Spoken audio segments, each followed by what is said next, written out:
Hola, estimadas y estimados estudiantes. Sean bienvenidos y bienvenidas a esta sesión de pregrabada de esta asignatura. En esta ocasión vamos a comenzar a hablar acerca de la acentuación. Sin embargo, para poder llegar directamente a hablar propiamente tal de ello, primero es necesario hablar acerca de la separación que tienen las palabras acorde a sus sílabas. Bien, voy a apagar la cámara por cualquier interferencia que pueda haber con el sonido. Muy bien. Entonces, hablando directamente de la separación de una palabra en sus sílabos, antes de poder definir qué es el acento, cómo se hace, cuáles son las reglas de la acentuación, primero es necesario comprender la composición que tiene una palabra. Y las palabras en sí están compuestas por una o por varias sílabas, ¿sí? Para poder identificar cuáles son las sílabas dentro de una palabra, existe una técnica. A esa técnica se le conoce como silabeo, que básicamente es la técnica utilizada para separar las palabras en sus respectivas sílabas. Muy bien, hablemos de esa técnica, hablemos del silabeo. Y antes de hablar de ello propiamente, es necesario comprender qué es una sílaba, qué vamos a entender por sílaba. Y a una sílaba se le llama así a cada una de las entidades fonéticas en las que se divide una palabra. Es decir, por ejemplo, si nosotros hablamos de la palabra casa, ¿cuántas emisiones de voz hacemos con la palabra casa? Y podemos comprender que hacemos dos emisiones de voz. Es decir, a esas emisiones fonéticas que se hace al pronunciar una palabra se le conoce como sílaba. Si llevamos esto a la representación gráfica, podemos decir que se le llama así a las unidades fonológicas en las que se divide una palabra cualquiera, de acuerdo a la agrupación mínima de sus sonidos articulados, lo cual generalmente significa la unión de una vocal y una consonante, una o varias consonantes. Por ejemplo, dijimos la palabra casa tiene dos emisiones de voz, ka y sa. Sin embargo, ¿cómo se hace una representación gráfica de esta? ¿Cómo lo hacemos de manera escrita? Para poder entender cómo se separa una sílaba acorde a la pronunciación de las palabras y en su representación gráfica, existen criterios de separación. Dentro de esos criterios de separación, el primer criterio es que no deben separarse letras pertenecientes a una misma sílaba. Todas las sílabas deben contener al menos una vocal. Esas dos reglas son fundamentales. No separar las letras que forman parte de una misma sílaba y también todas las sílabas tienen al menos una vocal. Por ejemplo, camisa, canción. Eh, Aquí tenemos entonces una separación correcta y una separación incorrecta. La separación incorrecta vendría siendo cam y sa y canción. ¿Por qué? Porque la palabra canción tiene dos emisiones de voz, can y sion, ¿verdad? No decimos canción, ¿verdad? Sino que decimos canción. Y camisa no decimos camisa, ¿verdad? Sino que decimos camis. Bien, eso la primera norma. También existen otras normas, como por ejemplo, toda consonante que se encuentre en el inicio de una palabra forma sílaba con la siguiente vocal. Por ejemplo, la palabra mano empieza con una consonante, la letra M, ¿verdad? Eso quiere decir que si inicia la palabra con una consonante, se une a la siguiente vocal. En el caso de mano, se une a la letra, a la vocal A, ¿verdad? Man, no. Lo mismo con la palabra mesa, lo mismo con la palabra lata, ¿verdad? Inicia con una consonante, por lo tanto se une a la siguiente letra, a la siguiente vocal, ¿verdad? Muy bien. Otra norma respecto de la separación de sílabas es que toda consonante que esté ubicada al final de la palabra, ojo, ya no al inicio, al final de la palabra, forma sílaba con la vocal que le antecede. Por ejemplo, martel termina con una consonante. Entonces esa consonante se une en sílaba a la vocal anterior, en este caso a la E. Lo mismo con la palabra amor. Termina con una R, es una consonante y se une, se une en sílaba a la vocal anterior, la O. Lo mismo con la palabra comer. Termina con la consonante R y se une a la vocal que le antecede, la E.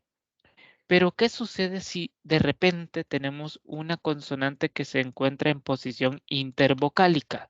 ¿Y qué quiere decir eso? Que se encuentra entre dos vocales. ¿A cuál se une? ¿A la anterior o a la posterior?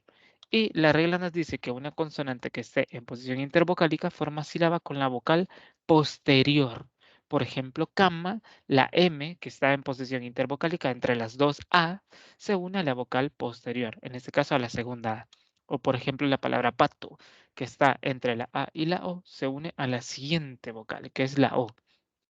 Lo mismo que sucede con camisa, ¿verdad? La M está entre la A y la I, se une a la siguiente vocal que sería la I. Y la S está entre la I y la A, se une a la A, ¿verdad? Que es la letra siguiente, que es la vocal siguiente.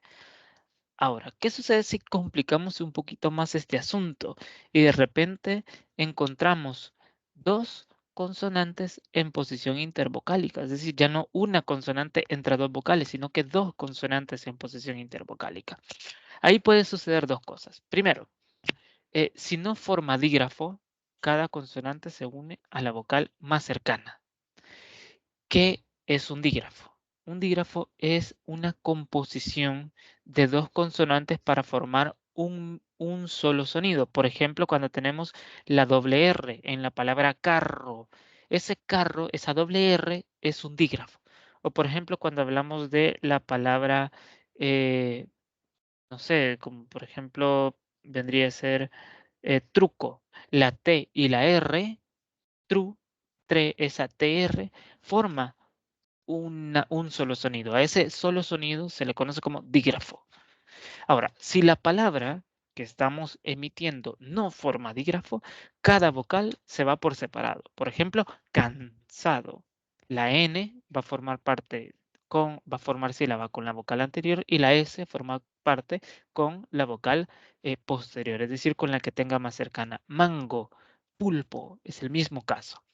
Pero ¿qué sucede si sí forma dígrafo? Entonces, si se forma un dígrafo, se une a la vocal posterior. Por ejemplo, pobre, esa es la B y la R forma dígrafo. O la misma palabra, dígrafo. La G y la R, pues son un dígrafo, tienen un dígrafo consigo y forman parte de la sílaba con la vocal posterior, en este caso la A. Muy bien. Hay un caso especial con atleta porque puede separarse de dos formas, y esto es por la pronunciación. Normalmente se separa de la primera forma, a, tle y ta, ¿verdad? O también podría ser atleta, pero eso es más una pronunciación que tienen los españoles y no tanto nosotros. Ahora, ¿qué sucede si de repente no tenemos dos consonantes en posición intervocálica, sino que son tres las consonantes que están en posición intervocálica? Ahí sucede un caso especial. Primero, si hay dígrafo, la primera consonante se une a la vocal anterior. Y si no hay dígrafo, entonces, bueno, depende de dónde es el dígrafo, ¿no? Si el dígrafo está antes o después, así forma parte de la sílaba o anterior o posterior. Por ejemplo, en el caso de nuestro, el dígrafo está después de la primera consonante, ¿ya? O en el caso de Castro o nombre. Entonces, en ese caso, se separa de la siguiente manera, tal como lo tienen en pantalla. Pero, ¿qué sucede si el dígrafo está antes? Es decir, las dos consonantes que forman dígrafo están primero y la otra consonante que no forma el dígrafo, que no es parte del dígrafo, está después. Entonces, se separa de la siguiente manera. El dígrafo va antes, se une a la vocal anterior y la que no forma parte del dígrafo, la consonante que no es parte del dígrafo, a la vocal posterior. Por ejemplo, consta o perspectiva, ¿verdad? Entonces, si se fijan, el dígrafo está antes de la otra consonante que no forma parte de este.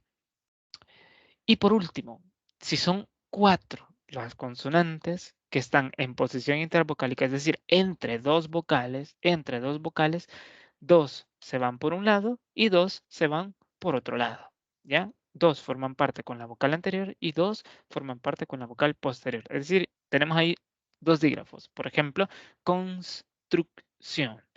la N y la S forma sílaba con la vocal anterior y la T y la R, que es otro dígrafo, forma sílaba con la vocal posterior, la U, truc. Otro ejemplo podría ser instrucción, el mismo caso, ¿no? Tenemos dos dígrafos.